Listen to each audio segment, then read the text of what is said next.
মাঝে মাঝে আমাদের অনেকের সাথে এরকম হয় যে আমরা যাকে ভালোবাসি সে হয়তো আমাদেরকে সে ভালোবাসাটা বাসে না।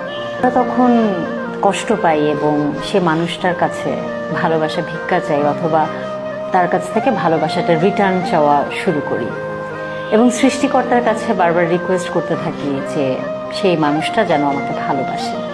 সৃষ্টিকর্তাকে এই রিকোয়েস্টটা না করে যে সেই মানুষটাও যেন আমাকে ভালোবাসে, বরং আমাদের রিকোয়েস্ট করা উচিত যে সেই মানুষটাকে যে আমি ভালোবাসি সে কষ্টটা কি করে কম পাওয়া যায় এবং মুভ অন করা এই অবস্থাটা থেকে। আমাদের সবার জন্যেই কোনো না কোনো মানুষ, স্পেশাল মানুষ এবং পারফেক্ট মানুষ অপেক্ষা করছে।